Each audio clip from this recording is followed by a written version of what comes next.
Capítulo 17. Mali cobriu os 2 turnos e me deixou dormir a noite inteira. De manhã ele me passou uma tira de carne seca e simplesmente disse: "Fale". Eu não sabia por onde começar, então comecei pela pior parte. O Darkling planeja usar a Dobra das Sombras como uma arma. Mali nem mesmo piscou.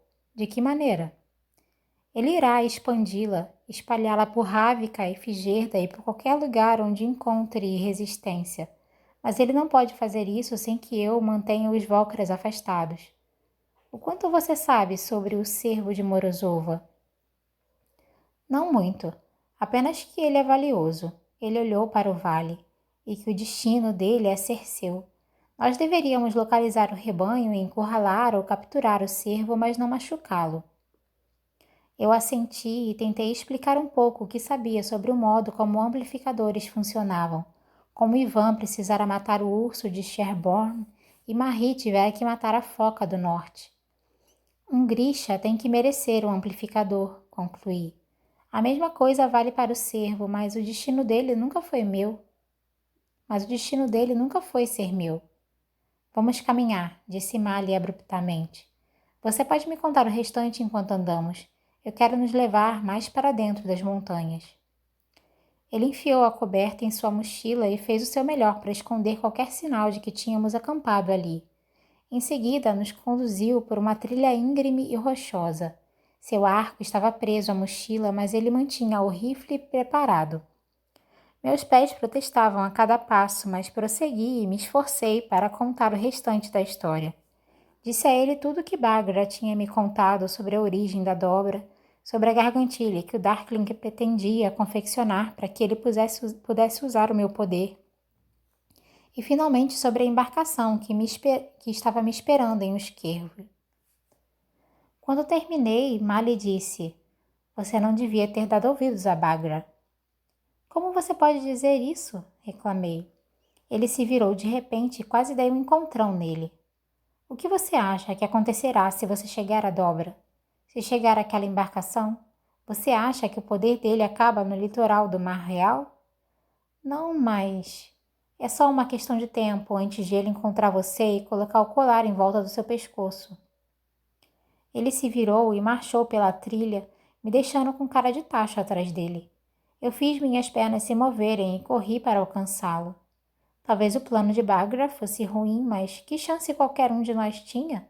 Eu me lembrei de como apertou meu pulso feroz, do medo em seus olhos febris. Ela nunca imaginara que o Darkling pudesse realmente localizar o rebanho de Morozova. Na noite do festival de inverno, ela estava com um pânico genuíno, mas tentara me ajudar. Se fosse tão implacável quanto seu filho, poderia ter eliminado o risco e cortado a minha garganta em vez disso. E talvez todos nós estivéssemos melhores, pensei funestamente. Caminhamos em silêncio por um longo tempo, nos movendo pelas montanhas em um lento zigue-zague.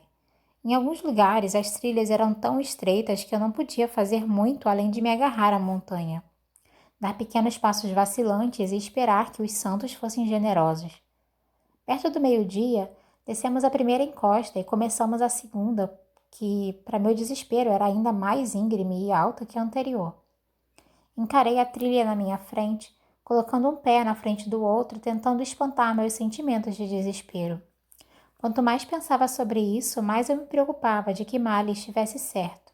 Eu não conseguia me livrar do sentimento de que tinha condenado a nós dois. O Darkling precisava de mim viva, mas o que ele poderia fazer com Mali? Eu tinha estado tão concentrada no meu próprio medo e futuro que não tinha pensado muito sobre o que Mali tinha feito ou do que ele tinha decidido abrir mão. Ele nunca poderia voltar para o exército e seus amigos, nem voltar a ser um rastreador condecorado. Pior ainda, ele era culpado de deserção, talvez traição, e a pena para isso era a morte. Ao anoitecer, subimos tão alto que as poucas árvores dispersas tinham quase desaparecido, e a geada do inverno ainda estava no solo em alguns lugares. Comemos um jantar minguado de queijo duro e carne seca fibrosa. Mali ainda não achava seguro armar uma fogueira, então nós nos amontoamos debaixo do cobertor em silêncio, tremendo com o vento uivante nos nossos ombros mal se tocando. Eu tinha quase cochilado quando Mali disse de repente: Vou levar a gente para o norte amanhã. Meus olhos se abriram. Norte? Para Tsibia. Você quer ir atrás do cervo? Indaguei incrédula. Eu sei que eu consigo achá-lo. Se o Darkling já não o achou. Não, disse ele, e eu o senti sacudir a cabeça. Ele ainda está lá fora. Eu posso sentir isso. As palavras dele me lembraram vagamente do que o Darkling tinha dito no caminho para a cabana de Bagra. O cervo foi destinado a você, Alina. Eu posso sentir isso. E se o Darkling nos encontrar primeiro? Perguntei. Você não pode passar o resto da sua vida fugindo, Alina.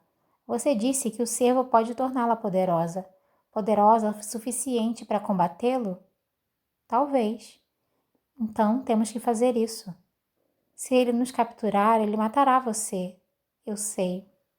Pelos santos, Mari, por que você veio atrás de mim? O que estava pensando? Ele suspirou e passou uma das mãos por seu cabelo curto. Não pensei. Estávamos na metade do caminho para Tsibia quando recebemos ordens de dar meia volta e caçar você. Então foi o que eu fiz. A parte difícil foi levar os outros para longe de você, especialmente depois que você basicamente se apresentou em Rievost. E agora você é um desertor. Sim. Por minha causa. Sim. Minha garganta doeu com lágrimas não derramadas, mas evitei que minha voz tremesse. Eu não desejei que nada disso acontecesse. Não tenho medo de morrer, Alina, ele disse naquela voz fria e firme que parecia tão estranha para mim. Mas eu gostaria de nos dar uma chance de lutar. Tenho que ir atrás do cervo. Eu pensei no que ele tinha dito por um longo tempo. Por fim eu sussurrei. Certo. Tudo que recebi de volta foi um ronco. Mali já havia adormecido.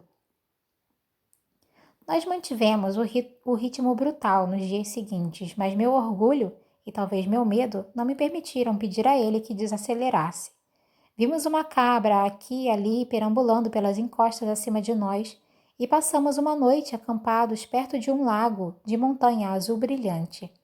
Mas esses eram raros intervalos na monotonia de rocha plúmbea e sol e céu sombrio.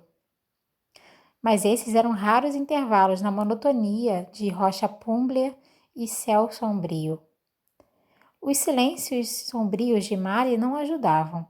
Eu queria saber como ele tinha ido rastrear o cervo para o Darkling e como sua vida tinha sido nos últimos 5 meses, mas minhas perguntas foram rebatidas por respostas lacônicas e às vezes ele apenas me ignorava completamente. Quando estava me sentindo particularmente cansada ou faminta, olhava ressentida para as costas dele e pensava em lhe dar uma bela pancada na cabeça para atrair sua atenção. A maior parte do tempo eu só me preocupava. Eu me preocupava que Mali se arrependesse da decisão de ter vindo atrás de mim e sobre a impossibilidade de encontrar o cervo na vastidão de Sibeia. Mas acima de tudo, eu me preocupava com o que o Darkling poderia fazer a Mali se fôssemos capturados.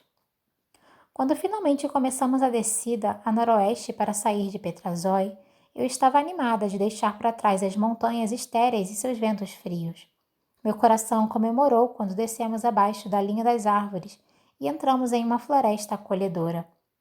Após dias me arrastando no chão duro, foi um prazer andar sobre camas macias de folhas de pinheiros, ouvir o farfalhar dos animais na vegetação rasteira e respirar o ar denso com o cheiro de seiva. Acampamos perto de um riacho borbulhante e quando Mali começou a recolher gravetos para o fogo, eu quase comecei a cantar. Evoquei um feixe de luz pequeno e concentrado para começar as chamas, mas Mali não pareceu particularmente impressionado. Ele desapareceu na floresta e trouxe de volta um coelho que limpamos e assamos para jantar. Ele observou com uma expressão preocupada enquanto eu engolia a minha parte e então suspirou ainda com fome. Seria muito mais fácil alimentá-la se não estivesse desenvolvido e tanto apetite. Ele resmungou, terminando a comida e alongando as costas, a cabeça repousada no braço. Eu ignorei. Estava aquecida pela primeira vez desde que deixara o pequeno palácio e nada poderia estragar aquela felicidade, nem mesmo os roncos de Mali. Nós precisávamos reestocar nossos suprimentos antes de seguirmos mais ao norte em direção de Sibia. Mas levamos mais um dia e meio para encontrar uma trilha de caça que nos levasse a uma das vilas que ficavam no noroeste de Petrazói. Quanto mais nos aproximávamos da civilização, mais nervoso Mali ficava. Ele desaparecia por longos períodos fazendo reconhecimento da área à frente, nos mantendo em um caminho paralelo à estrada principal da cidade.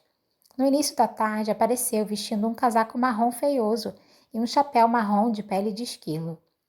Onde os encontrou? Perguntei. Eu os peguei em uma casa destrancada, disse ele de um jeito culpado. Mas deixei algumas moedas. Todavia é estranho, as casas estão todas vazias.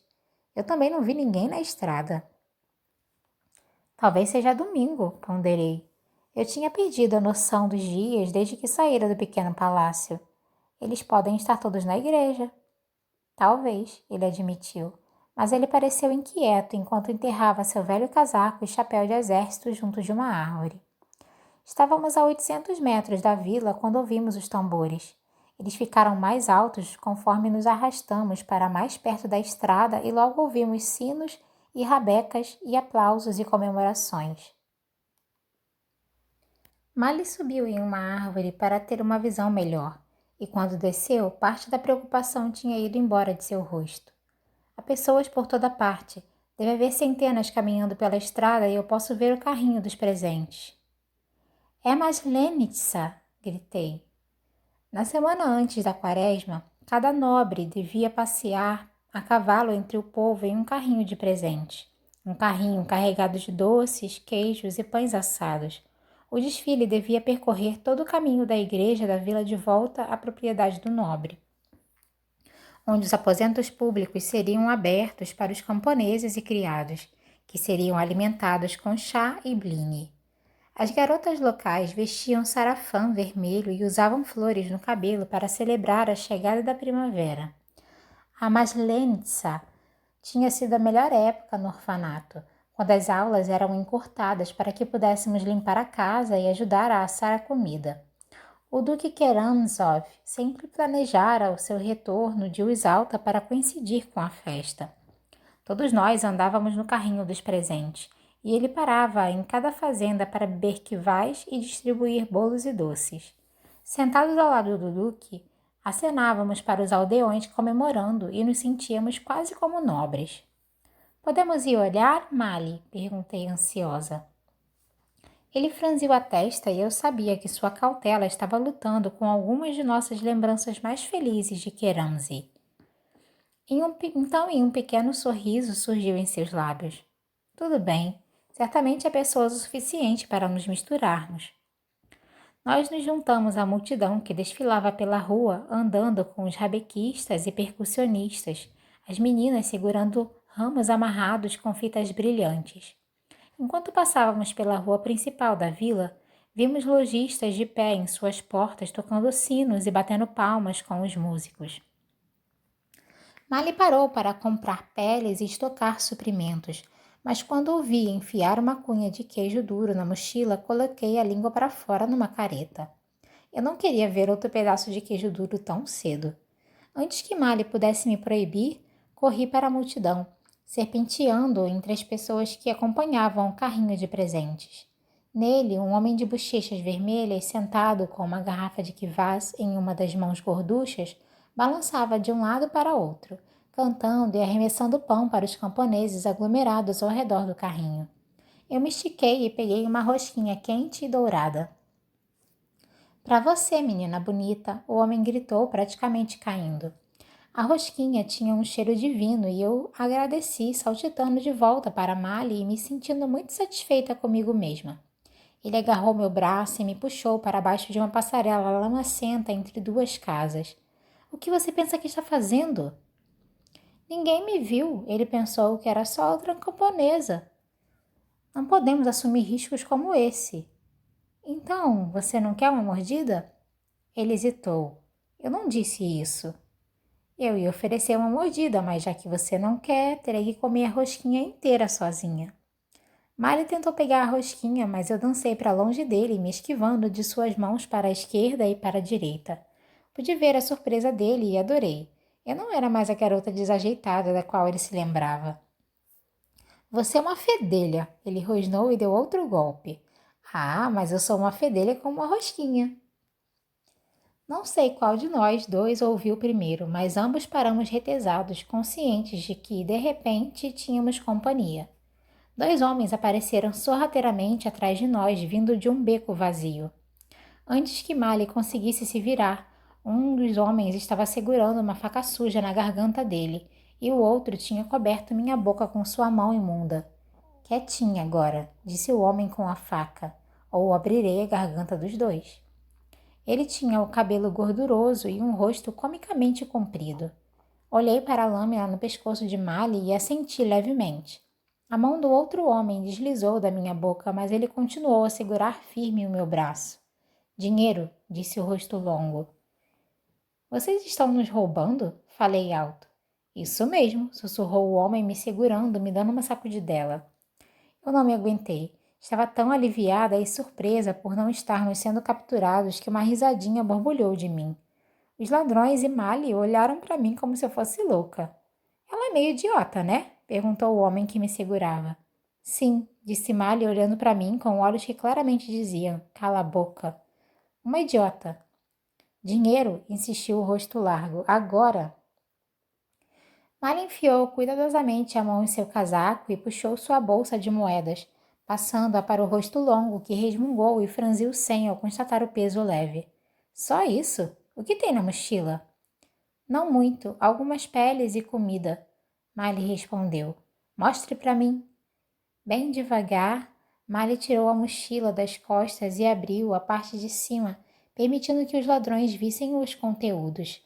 Seu rifle, envolto por um cobertor de lã, estava claramente visível no topo. Ah, disse o rosto longo. Esse aí é um belo rifle, não é leve?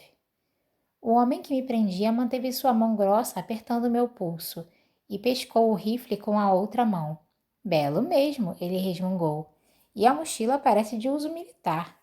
Meu ânimo despencou. E daí? Perguntou o rosto longo. E daí que Rykov falou que tem um soldado desaparecido do posto avançado de Chernast. Ouvi dizer que ele foi para o sul e nunca mais voltou. Talvez a gente tenha capturado um desertor. Rosto Longo analisou Mali, especulando, e eu sabia que ele já estava pensando na recompensa que o aguardava. Ele não tinha ideia. O que me diz, garoto? Você não estaria fugindo, estaria? A mochila do meu irmão, disse Mali sossegado. Talvez.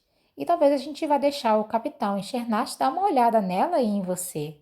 Mali deu de ombros. Boa, eu ficaria feliz em avisá-lo que você tentou nos roubar. Leve não pareceu gostar da ideia.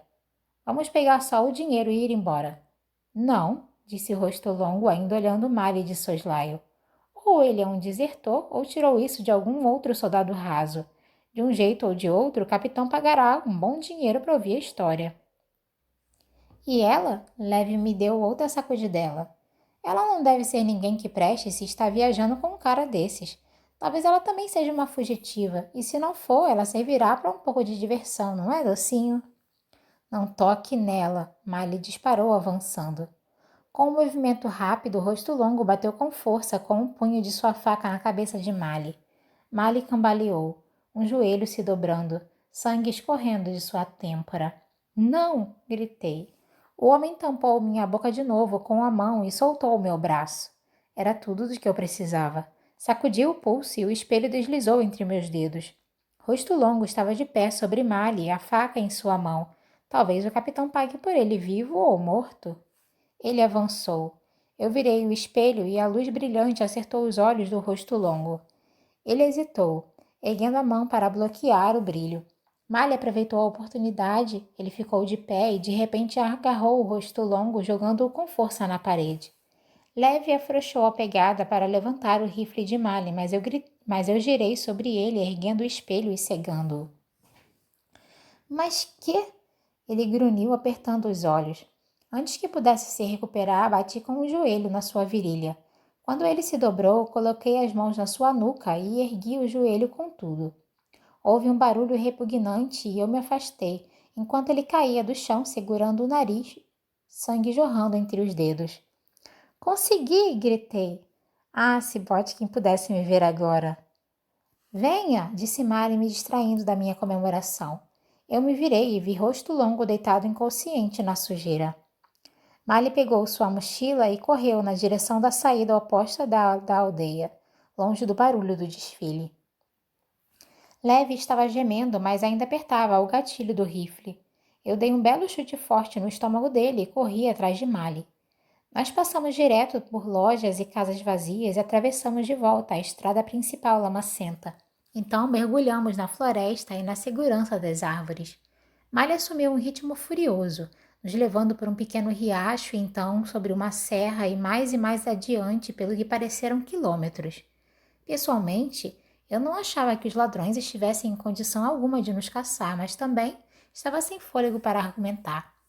Finalmente, Malha diminuiu o ritmo e parou, se dobrando, mãos no joelho, sua respiração ofegante. Eu me joguei no chão, o coração batendo contra as minhas costelas e caí de costas. Deitei lá com o sangue pulsando em meus ouvidos, absorvendo a luz da tarde filtrada pelas copas das árvores e tentando recuperar o fôlego. Quando senti que podia falar, me apoiei sobre os cotovelos e indaguei. Você está bem? Mali tocou a ferida na cabeça com cautela. Tinha parado de sangrar, mas ele fez uma careta. Estou bem. Você acha que eles dirão alguma coisa? É claro, eles verão se conseguem ganhar algum dinheiro com a informação. Pelos santos, praguejei. Não há nada que possamos fazer sobre isso agora. Então, para minha surpresa, ele abriu um sorriso. Onde aprendeu a lutar daquele jeito?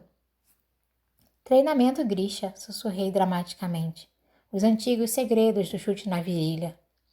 O que quer que seja, funcione. O que quer que funcione. Eu ri. É isso que Botkin sempre diz. Sem exibicionismo, apenas provoque dor. Eu disse imitando o sotaque pesado do mercenário. Sujeito esperto. O Darkling não acha que os Grishas devem depender de seus poderes para se defender. Eu me arrependi imediatamente de falar isso. O sorriso de Mari desapareceu. Outro sujeito esperto, disse ele friamente, olhando para a floresta. Após um minuto, ele falou. Agora ele saberá que você não seguiu direto para a dobra. Ele saberá que estamos caçando o cervo. Ele se sentou pesadamente atrás de mim, com uma expressão sombria. Nós tínhamos pouquíssimas vantagens nessa luta e agora havíamos perdido uma delas. Eu não deveria ter levado a gente para a cidade, disse ele friamente. Dei um soco de leve no braço dele. Nós não tínhamos como saber que alguém tentaria nos roubar. Quero dizer, qual de nós é tão pé frio? Foi um risco estúpido. Eu deveria ter sido mais cauteloso. Ele pegou um ramo no solo da floresta e o arremessou com raiva. Ainda tenho a rosquinha, falei meio desajeitada, puxando do meu bolso o pedaço amassado e embrulhado em retalhos. Tinha sido assada da forma de um pássaro para celebrar as revoadas da primavera, mas agora parecia mais uma meia enrolada.